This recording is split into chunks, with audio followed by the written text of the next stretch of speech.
आज मु समस्त को धन्यवाद दूसरी मोर सारा ओडिशार मेंबर मानक जी की मत आज सिलेक्शन एटा निश्चित थर्ड टाइम तृतीय थर पर मु प्रेसिडेंट पे मत सिलेक्शन कर समस्त भाई चिर कृतज्ञ मेंबर मानक आम दीर्घ 6 वर्ष आम कम कर चलु समस्त किंतु एठी समस्त मेंबर समस्त आम कम करूँ करू भी करुछु आउ ये मोर भाई माने एमानकर सहयोग सारा ओडिशार जिते transformer manufacture industry repair industry जिते अच्छी समस्त सहयोग आज मु आगु को जाउछि एवं सेमानकर सहमति हिसाब से मते सेमाने प्रेसिडेंट हिसाब से सहयोग माने ये करथिबारु मु समस्त को धन्यवाद ज्ञापन करुछि। आगामी कौन पदक्षेप विषय आलोचना करा आमर पदक्षेप होउछि कौन समस्या भी होतिबो समस्या आमर प्रथम डिस्कम टाटा पावर चार्टा डिस्कम ओडिशा नहीं दीर्घ 6 वर्ष भीतर आम बहुत किसी प्रोब्लेम आम ये एसोसिएशन द्वारा सॉल्व कर जो प्रोब्लेम सब थिला आ मु प्रतिज्ञा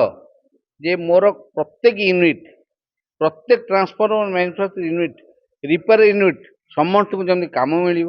समस्त को रोजी रोटी चलो समस्त स्टाफ माने दरमा पाइबे आ समस्त जमती भलरे रहिबे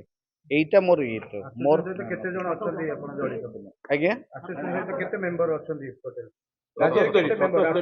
77 मेंबर अछंती आउ समस्ते मते इलेक्ट करछंती मु होच अनकंटेस्टेड आ हमर सेक्रेटरी सर होचनी मु आपको रिक्वेस्ट करछी हमर सेक्रेटरी सर को 2020 आमर एसोसिएशन फॉर्मेशन है सेबेटारू मु सेक्रेटरी हे आछि आउ एबे आमर गुड़ाए प्रॉब्लम जो जाक थिला टाटा पावर जो मनमुखी शासन चलैतिला ताकू आमे विरोध करी एबे गुड़ाए प्रॉब्लम सॉल्व कर देइछु आ आगामी समय रे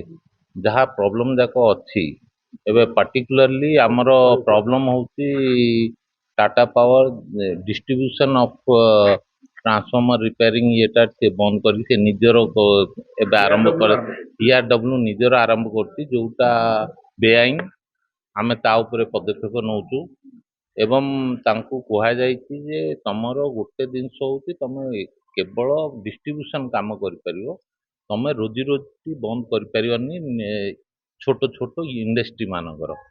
से सरकार को हेले आमे लेखिक देइछु आ बोधे हुए आगामी दिन रे बहुत बड़ पदक्षेप सरकार नब। Thank you.